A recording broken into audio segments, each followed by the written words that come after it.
ॐ भूर्भुवस्वः तत्सवितुर्वरेण्यं भर्गो देवस्य धीमहि धियो यो नः प्रचोदयात्। उस प्राण स्वरूप, दुखनाशक, सुख स्वरूप, श्रेष्ठ, तेजस्वी, पापनाशक देव स्वरूप परमात्मा को हम अपनी अंतरात्मा में धारण करें। वह परमात्मा हमारी बुद्धि को सत्मार्ग की ओर प्रेरित करे। भाइयों बहनों, जय श्री राम, जय गुरुदेव, जय माँ आदि शक्ति। अपनी शक्ति को पहचानो। भाइयों बहनों, हम वर्तमान में जो जीवन जी रहे हैं उसमें मैं देखता हूं कि लोगों को अपनी शक्ति का एहसास ही नहीं है। अज्ञानता में जी रहे हैं। वे समझते ही नहीं हैं कि उनकी क्षमता, योग्यता, सामर्थ्य क्या है, वे क्या कर सकते हैं, किंतु कर नहीं पाते। आखिरकार क्यों नहीं कर पाते? क्यों वे अपनी वास्तविक सामर्थ्य को पहचान कर उसे उच्च शिखर तक नहीं लेकर जा सकते?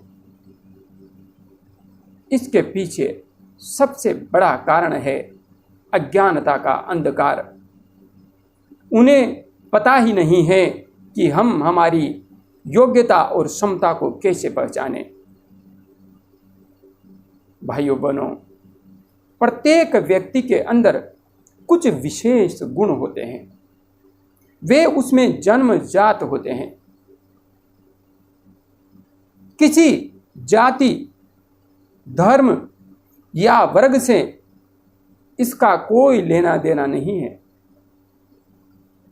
एक ही परिवार में एक पिता के 4 पुत्र हैं तो चारों की प्रवृत्ति अलग अलग हो सकती है, कोई दो राय नहीं है। और जब चारों की प्रवृत्ति अलग अलग है तो चारों एक ही क्षेत्र में, एक ही कार्य में सफलता अर्जित करें, ऐसा बिल्कुल भी संभव नहीं होगा। इसलिए सबसे महत्वपूर्ण है कि हम स्वयं अपनी योग्यताओं का गहनता से अनुसंधान करें, गहनता से निरीक्षण करें और देखें कि मेरे अंदर कौन सी वह विशेषता है जो मेरी मूल प्रवृत्ति है, मूल गुण है मेरा। और यदि हम इस बात को समझ सके तो निश्चित मान के चलिए आप अपनी शक्ति को पहचान लेंगे। आप अपनी शक्ति को पहचान लेंगे तो उस शक्ति को जगाने का प्रयास आप कर सकते हैं। देखिए कैसे पहचानेंगे आप अपनी शक्ति को। यदि आप देख पाते हैं अपने आप के अंदर कि आपकी प्रवृत्ति धार्मिक साहित्य पढ़ने में, पूजा पाठ करने में, भगवान की कथाएं सुनने में बड़ा तल्लीनता से आगे बढ़ते हैं, आपकी प्रवृत्ति इस ओर बहुत अधिक है, तो आप स्पष्ट रूप से यह समझ सकते हैं कि आप ब्रह्म ज्ञान प्राप्त करने की एक स्वाभाविक प्रवृत्ति रखते हैं, स्वाभाविक गुण रखते हैं। आपके मन मस्तिष्क में ब्रह्म का बीज, ब्रह्म के बीज का संस्कार डला हुआ है। आप जन्मजात प्रवृत्ति के आधार पर विप्र वर्ण को धारण करते हैं और ऐसी स्थिति में आपको अधिक से अधिक धार्मिक साहित्य का स्वाध्याय तो करना ही चाहिए। उसके साथ आपको गहनता से साधना मार्ग पर आगे बढ़ना चाहिए।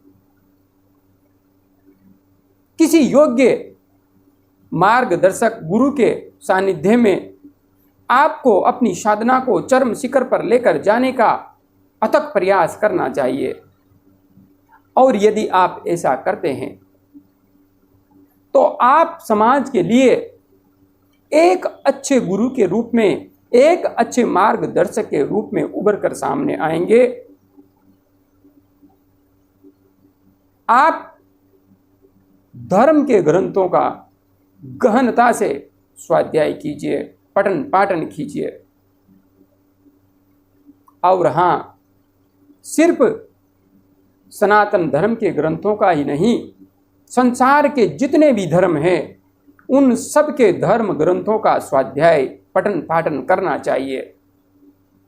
यदि हम ऐसा करेंगे तो हमारे अंदर एक स्पष्ट तार्किक दृष्टिकोण का विकास होगा। हम सत्य क्या है और असत्य क्या है, धर्म क्या है, अधर्म क्या है, न्याय क्या है, अन्याय क्या है, बहुत ही अच्छी तरह से समझ पाने में और निर्धारित कर पाने में सक्षम होंगे। तो यह पहला व्यक्ति है जो अपने गुणों को पहचान कर अपनी योग्यताओं और क्षमताओं, अपनी शक्ति का विस्तार कर सकता है। और हाँ, इस संसार में ब्रह्म ज्ञानी से बड़ा शक्ति समृद्ध व्यक्ति कोई नहीं होता। वह विषय मैं इस वीडियो के अंतिम में स्पष्ट करूंगा। अब है दूसरा व्यक्ति, ऐसा व्यक्ति जो शरीर से हष्ट पुष्ट है और जिसे युद्ध करने में बड़ा आनंद आता है, जो बात बात में किसी से भी झगड़ लेता है, अपनी शक्ति का प्रदर्शन करने का जिसे जुनून चढ़ा रहता है, जिसके अंदर हौसला है, साहस है, ये सा व्यक्ति किसी भी घर में, किसी भी कुल में, किसी भी वंश में, किसी भी समाज में हो, यह उसकी मूल प्रवृत्ति है। मूल उसके अंदर कुदरती गुण हैं। वो क्षत्रिय वर्ण धारण कर रखा है उसने। ऐसे व्यक्ति को अपनी क्षमता को, अपनी योग्यता को पहचानना चाहिए और अपने शरीर को और अधिक बलिष्ठ बनाने के लिए खान पान के साथ व्यायाम, योगाभ्यास आदि का गहनता से अभ्यास करना चाहिए। और हाँ, साथ में धर्म ग्रंथों का भी अध्ययन करना चाहिए, क्योंकि शक्ति के ऊपर यदि धर्म का अंकुश नहीं रहेगा तो शक्ति मतिहीन होकर अन्याय के मार्ग पर चली जाएगी। और अन्याय के मार्ग पर जब शक्ति चली जाती है तो सिर्फ और सिर्फ विनाश लेकर आती है। इसलिए शक्ति तो हो किंतु धर्म मस्तिष्क में अवश्य हो।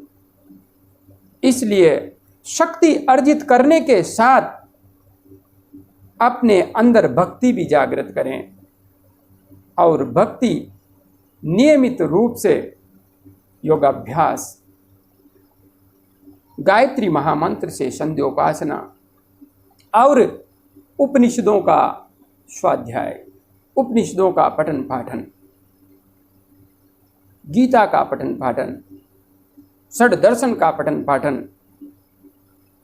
यदि ऐसा व्यक्ति इस प्रकार से अपने जीवन को आगे लेकर जाता है तो वह भविष्य में अपनी शक्ति को तो बढ़ाएगा ही सही, लेकिन धर्म युक्त आचरण को धारण करेगा। और ऐसा व्यक्ति धर्म युक्त आचरण को धारण करते हुए समाज में एक उत्कृष्ट नेतृत्व के रूप में सामने आ सकता है। वह समाज को न्यायकारी सत्ता दे सकता है, न्यायकारी प्रजातंत्र दे सकता है।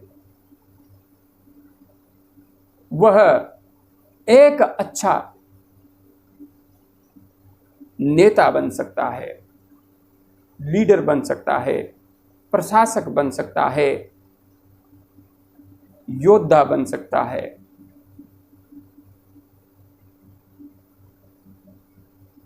इसके अलावा तीसरा व्यक्ति, जिस व्यक्ति के अंदर स्वाभाविक रूप से धन अर्जन की तीव्र इच्छा हो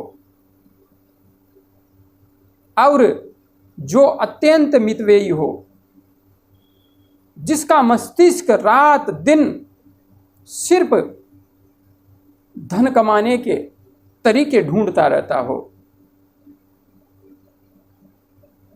जिसे विभिन्न प्रकार के व्यापार करने की योजनाएं मस्तिष्क में जन्म लेती हो,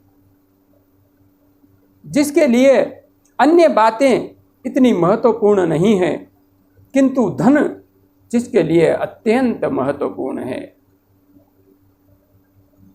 उसे समझ लेना चाहिए कि वह वैश्य वर्ण को लेकर पैदा हुआ है। वह जन्म से वैश्य वर्ण धारण करता है। जब हम जन्म पत्रिका बनवाते हैं तो उसमें हमारे जन्म के साथ ही हमारा वर्ण निर्धारित होता है। किसी जाति में पैदा होने से हमारा वर्ण निर्धारित नहीं होता है।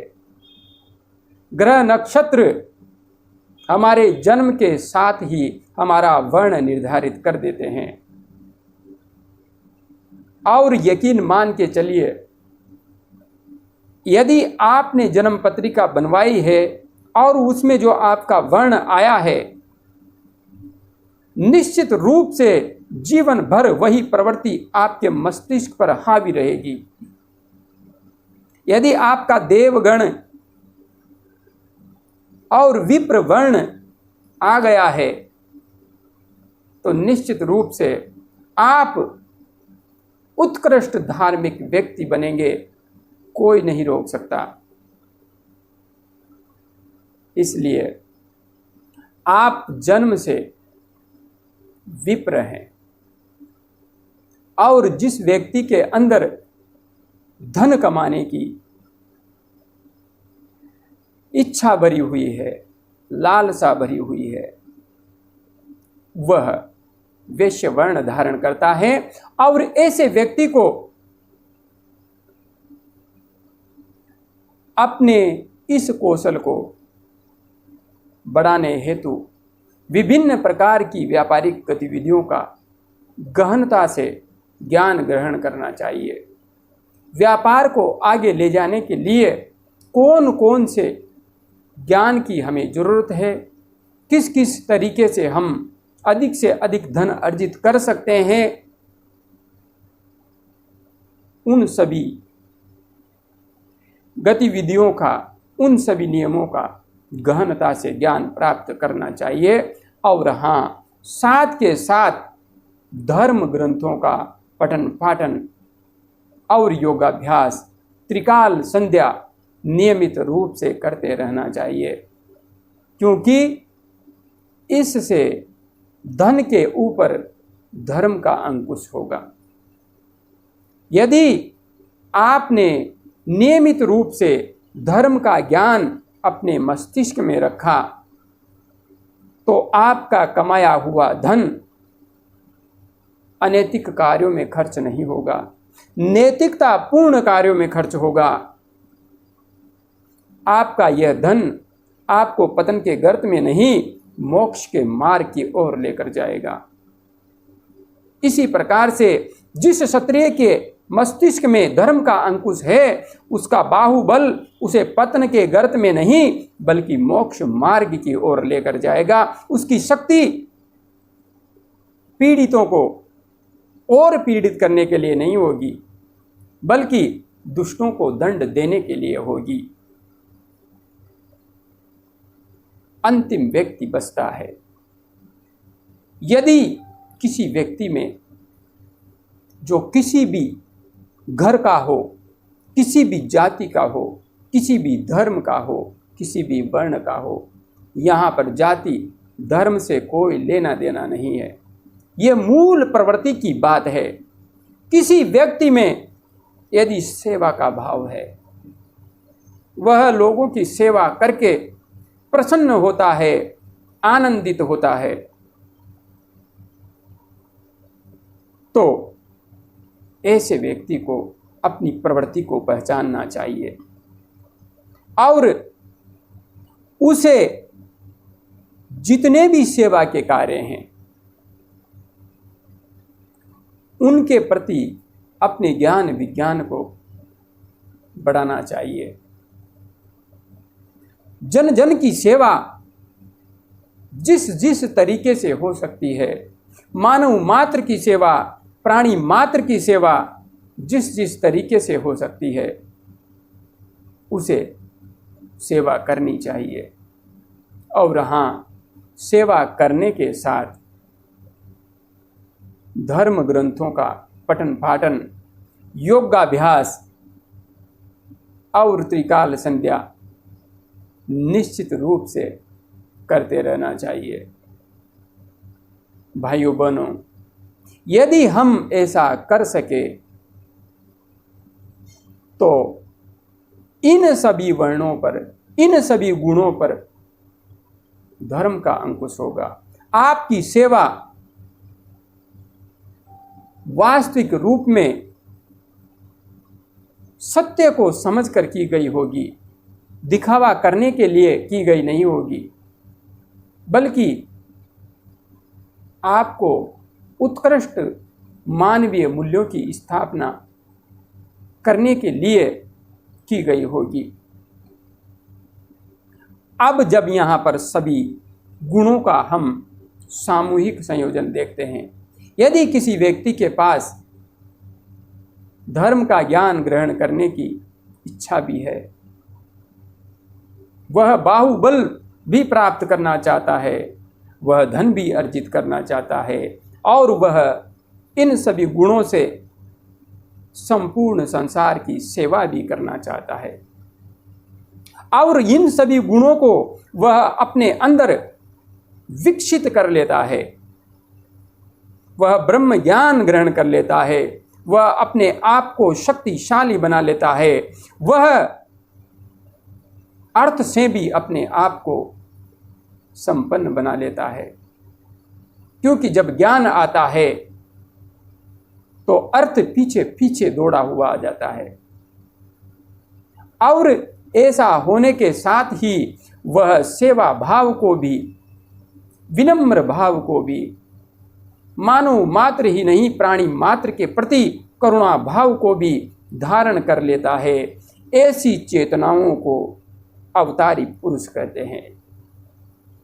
ऐसे महामानवों को हम अवतारों के रूप में जानते हैं, जो अपनी शक्तियों को, अपने ज्ञान को,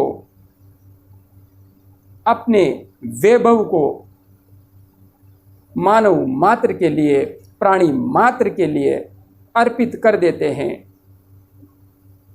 ऐसे दिव्यात्माएं इस संसार सागर में अवतारी चेतनाएं कहलाती हैं। यदि आप भी अपने आप को अवतार के रूप में देखना चाहते हैं, अवतार के रूप में प्रतिष्ठित करना चाहते हैं, तो यह आपके हाथ में है। बढ़ाइए अपनी क्षमताओं को, जागृत कीजिए अपने कौशलों को, पहचानिए अपनी ताकत को। यदि आप इन चारों गुणों को पूर्ण विकास की अवस्था पर लेकर जा सके तो किसी से आपको प्रमाण पत्र लेने की जरूरत नहीं होगी कि आप अवतारी चेतना हैं या नहीं। यह संसार आपको अवतार मानने पर मजबूर हो जाएगा। बस आप सिर्फ अपने आप को इस योग्य बना लीजिए। और हाँ, कोई भी व्यक्ति यदि इस योग्य बनना चाहता है तो उसे योग के मार्ग पर चलना ही होगा, माँ आदि शक्ति कुंडलिनी के मार्ग पर चलना ही होगा। आपके इन संपूर्ण गुणों का विकास धर्म ग्रंथों के ज्ञान के साथ गहन साधना से ही संपन्न होगा। इसलिए आइए मेरे भाइयों बहनों, हम उस पथ पर चलें जो सत्य सनातन धर्म का विराट अस्तित्व प्रदर्शित करता है। आपको मानव से महामानव और नर से नारायण बनने की राह दिखाता है। नर से नारायण बन जाए प्रभु, ऐसा ज्ञान हमें देना। मैं आपका आह्वान करता हूं, आओ नर से नारायण बनने की यात्रा की ओर आगे बढ़ें। विश्वास दिलाता हूं, बन जाओगे, निश्चित रूप से बन जाओगे। अवतार ऊपर से उतर कर नहीं आते, अवतारों का निर्माण किया जाता है, अवतार बनाए जाते हैं, अवतार सृजित किए जाते हैं। अपने गुणों को, अपने कौशलों को, अपनी क्षमताओं का विस्तार करके। यदि देखना चाहते हो अपने आप को यहां पर, तो आओ, मैं वादा करता हूं अनुभव कर पाओगे अपने इसी जीवन में कि कितना कुछ बदल गया है हमारे जीवन में। जय गुरुदेव, जय मां आदि शक्ति।